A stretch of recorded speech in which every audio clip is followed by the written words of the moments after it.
There is a protocol of stepping into what God has made available. There is a channel.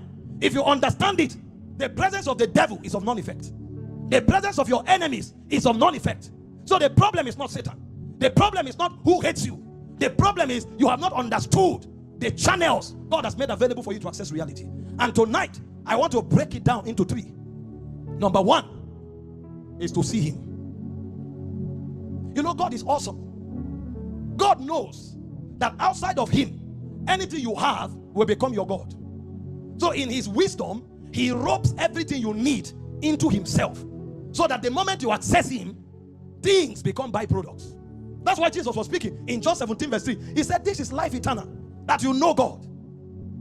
If you know him, the quality of your life increases. The quality of your life is a reflection of the knowledge of God that you have. The more you know God, the more glory comes out of you, because that's how he designed it. So anybody who wants to access anything must first of all see him, because it's as you behold him that you are changed. If you don't see him, you can't access what you are looking for. And if you route that thing through any other means, that thing will become your God. In the Old Testament, when you study the Bible, you will notice that everybody that commanded enviable order of life had an encounter with God, and he was able to qualify that encounter. Does it not shock you that all the names of God we know, it was not in heaven they sent it from? It's men that named God. Only few names were given to men in the Old Testament, like God telling Moses, go tell them I am that I am have sent you. Most of the names of God, when they encountered him and they see the dimension that follow, they now name those dimensions after those encounters. Jehovah Jireh is not God the provider. Jehovah Jireh means upon the mountain he shall be seen. That's why Jesus said concerning Abraham, Abraham your father saw my day, and he rejoiced in it. So Abraham saw Jesus. He saw a dimension of the Christ upon the mountain. That's what Abraham called Jireh. And when Jesus came many years later telling the Pharisees that Abraham saw him, they didn't understand what happened. They said, you are not yet 50. How can you claim that Abraham saw you? And he looked at them and laughed. He said, before Abraham was, I am. When Abraham ascended that mountain, he saw a dimension. That dimension was what resulted in the superfluous life that Abraham lived. The dimension of God he saw provoked abundance. So the abundance in itself is not the blessing. The dimension he saw was the blessing. Because every time God wants to give you something, he reveals to you a dimension. And so anybody who wants anything, his pursuit will be to see God. Tonight we have come for a miracle service. I'm teaching like this because it's beyond healing you from an infirmity.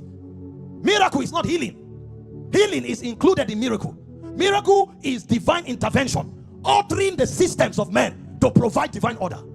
Healing can be involved, but it's beyond it. Because some of you listening to me now, the miracle you need is for an addiction to die. Some of you listening to me now, the miracle you need is for a door to open. It has nothing to do with sickness, but for that thing to happen, you must encounter a dimension.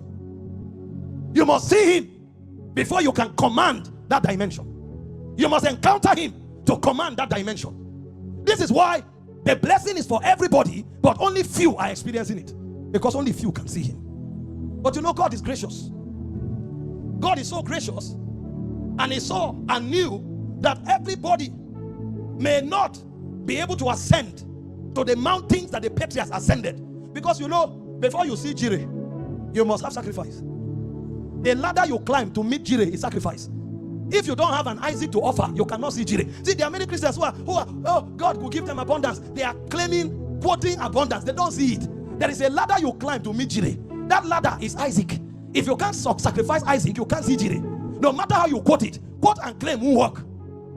Because every dimension of God you see, there is a channel for entering that dimension. But God saw that if I'm waiting for all of them to climb, very few will climb. So what God did was that he descended.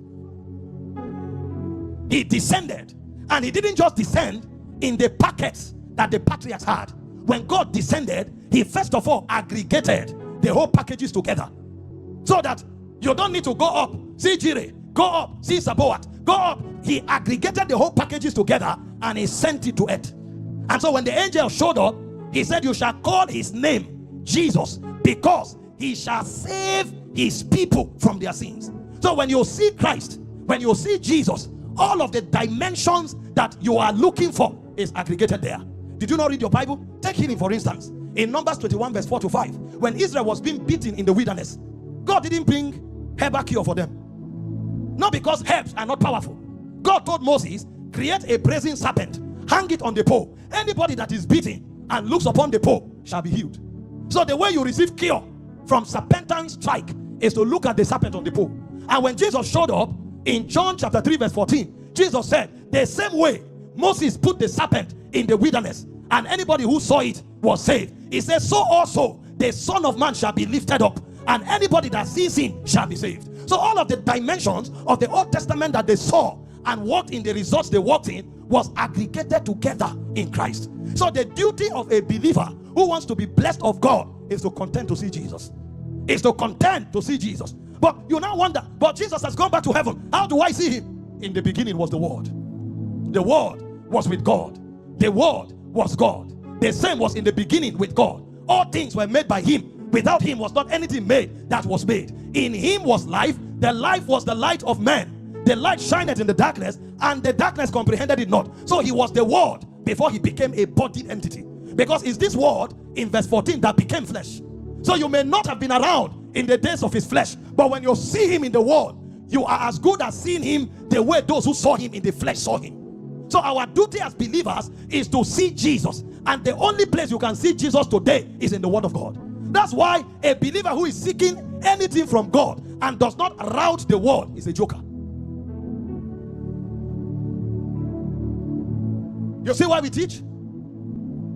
You see why we spend time with the Word? The goal is not to make you a theologian. If you are a theologian, that's good. You can defend the church on apologetics front. Bishop is a theologian. Who knows whether he's even censoring what I'm teaching now? But our focus is not to raise theologians. Our focus is to raise witnesses. Paul said, when I came unto you, I did not come with excellency of speech, declaring unto you the counsel of God. I choose to know nothing among you save Christ and him crucified. My teaching and my preaching were not with enticing words of man's wisdom. They were the demonstration of the Spirit and power. So when Paul was teaching, he was literally painting Jesus like an artist. He told the Galatian church in Galatians 3 from verse 1, oh foolish Galatians, who has bewitched you? And you are wondering, what do you mean? He said, before you, whom Christ was evidently manifested as crucified. If you are in Galatia, you'll be wondering, I wasn't there when Jesus was crucified. You know what Paul was saying? The message I preached was a portrait of the crucified Christ. If you hear my message, it will be real to you as though you were standing in front of Jesus on the cross. I came to paint Christ to you. But the goal of painting Christ to you is not to make you a theologian, it's to make you a witness. That's why he went down to say, him that worketh miracles among you. He said, doeth it by the words of the law or by the hearing of faith. What it means is that when you see Jesus, there are results that your life commands. So a man cannot claim he has seen Jesus who does not have results. The proof that you have seen Jesus are the liberties that you enjoy. Because when you know the truth does not just educate you. When you know the truth makes you free. So you have not seen Jesus if you don't command divine order and divine results. That's why the duty of the believer, the press of the believer, is to see him. Any dimension you see becomes your true wealth. Because true riches is not money. True riches is not car. True riches are the dimensions of God that you have caught. But you can't catch any divine dimension if you have not seen Christ. Every believer must see Jesus. If you can't see Jesus, you are not yet a believer. And if you can't unveil Jesus, you are not a preacher. This was Paul talking. I came to reveal Christ. Because when you see him, that your mountain will disappear. When you see him, that your challenge will disappear. The challenge appears powerful because you have not yet seen him. You see him and see what happens to your challenge. And then somebody say, okay, I will carry the whole Bible and cram it and see Jesus. That's Eastern religion. The idea is not to cram all the letters. No. The truth is that Jesus is in the letters. That's why he said, precept shall be upon precept. Lines shall be upon lines. Here a little, there a little. It's like a puzzle. Your duty is to extract and extrapolate and form the figure of Christ. And if you want to see the figure of Christ from the word, the easiest way to see the figure of Christ is to find out what the cross represents. Because the summation of the essence of Christ is tied to his death, burial, and resurrection. I've taught you here many times. 1 Corinthians 15 from verse 1 to verse 4. Paul was teaching. And here is what Paul said. Moreover, brethren, I declare unto you the gospel which I preach, which also you have received, wherein you stand. Victorious men stand there. Verse 2, by which also you are saved, if you keep in memory what I have preached unto you, unless you have believed in vain. What did he preach? For I deliver unto you first that which also I received, how that Christ died according to the scriptures. Verse 4, and he was buried, and he rose from the dead. This was the capsule that contained the revelation of Jesus: the death, the burial, and the resurrection. But you see, the focus of Paul is not for you to just believe that Jesus died. The focus of Paul is not for you to just believe that he was buried. The focus of Paul is not for you to believe that he rose from the dead. That's a history class. The focus of Paul is for you to understand the implication of the death, the burial, and the resurrection. When you see that implication, you have seen Christ. Because that implication is the revelation of Christ. And when you look at this story, the first thing you are going to extract from here is the love of the Father. Because Jesus is the representation of the love of the Father. That's what this story captures. So you read Romans 8:32. Paul said that if he did not withhold his only begotten son, but gave him freely for us, how shall he not with him give us all things?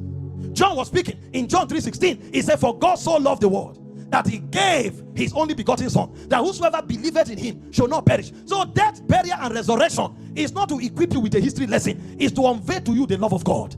That God in his majesty was willing to surrender his glory and to step into the earth and to die like a criminal. And he didn't do that for himself, that he did that for you. The moment it becomes reasonable to you, the love of God will be awoken in your heart. That love of God becomes the tangible dimension of Jesus that you have. That love becomes the revelation of Jesus that you have. This is why 1 John 4:8 says God is love. Because the summary of this message is love. I am God. If man falls, I can create another one. I am God. If man sins, he can be destroyed. I can continue with my agenda. But for me to stop my program, for me not to create another entity, but to go to save man. And saving man is not just me sitting on my throne and say be saved. Saving man means somebody will die in his place. And I check the whole universe, nobody qualifies to die. If anybody will die, it has to be another man. And God looks at the angel, all of them were bowing down. Holy, holy, holy.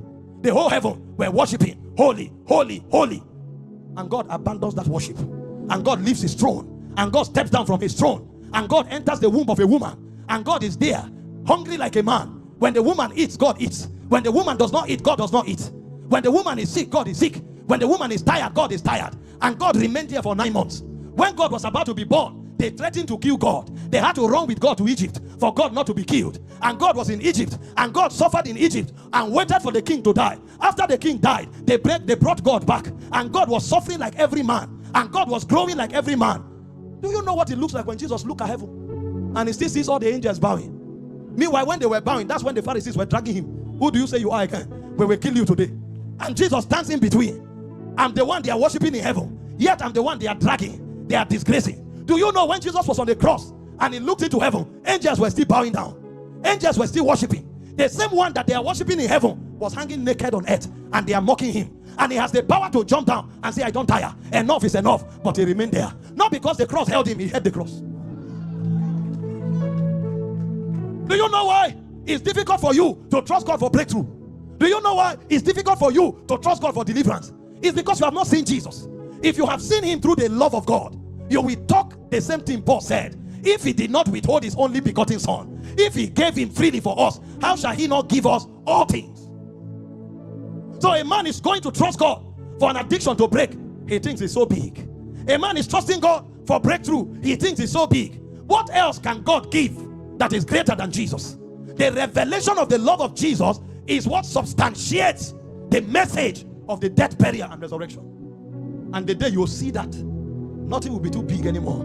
Believe me, if you see that, your crisis will vanish. If you see that, your fear will disappear. If you see that, nothing will be too big for you to ask. And that's not all.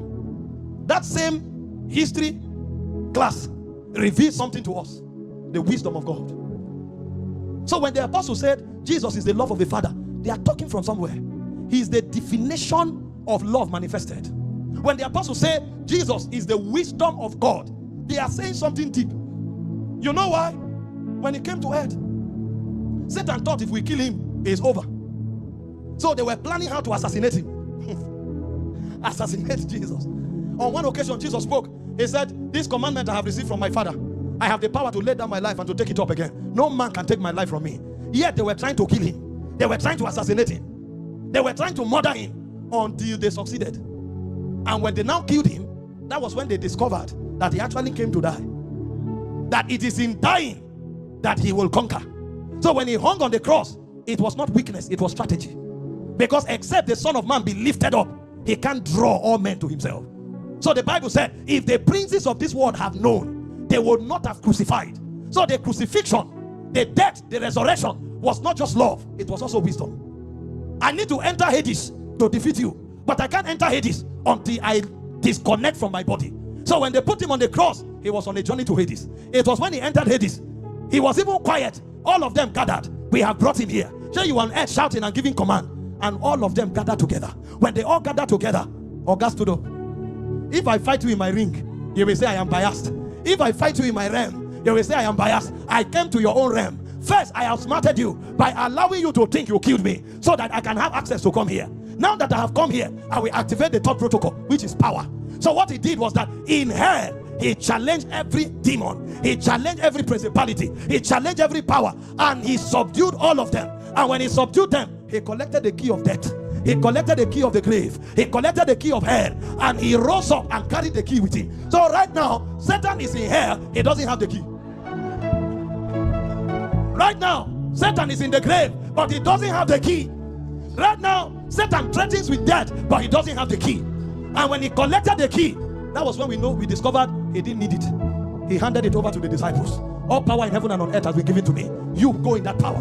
You go in that power. So if you want to know Jesus, you will know the love of God. That God will give his best for you. If you want to know Jesus, you need to know the wisdom of God. That even what appears to be weakness is a divine strategy. That's why in your life, you may be going through a prison. It's later you will discover that prison is shortcut.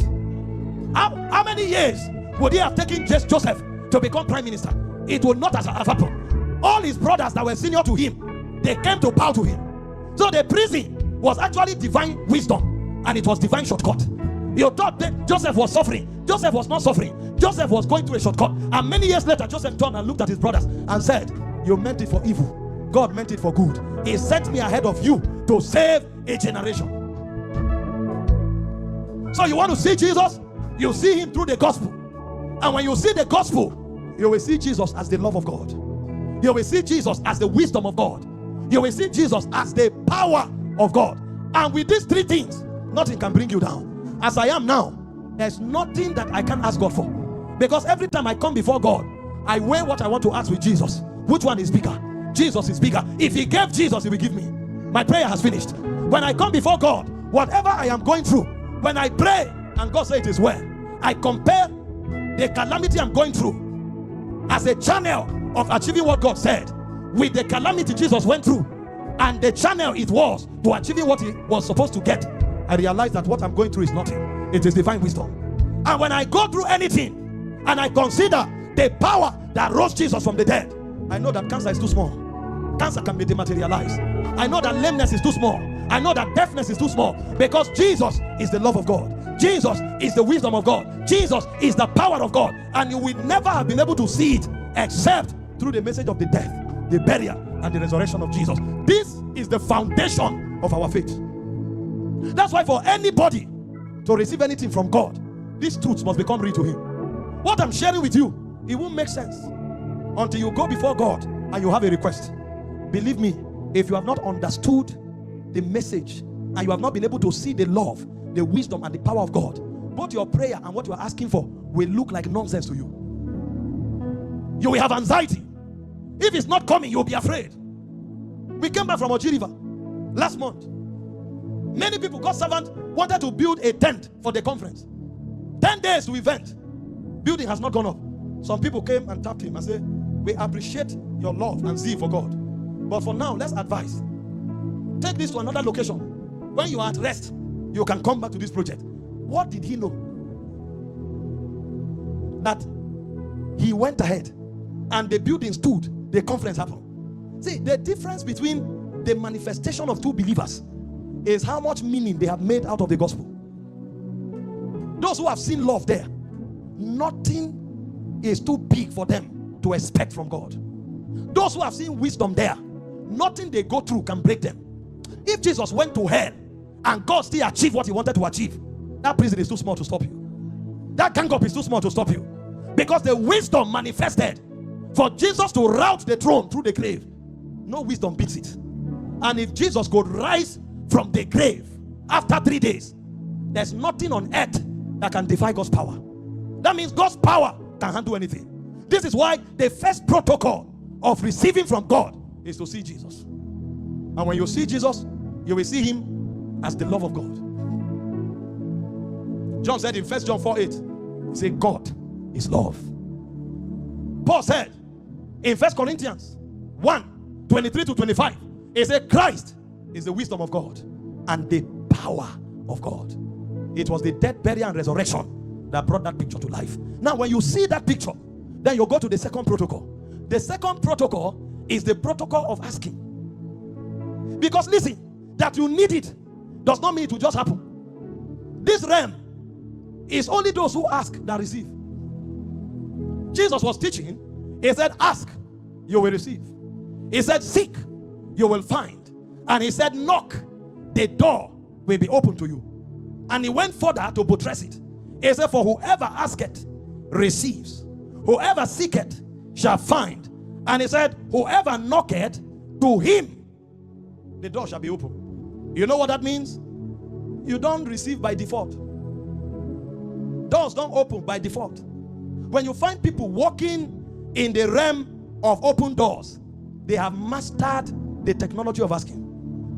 In John now, I think 16 verse 23.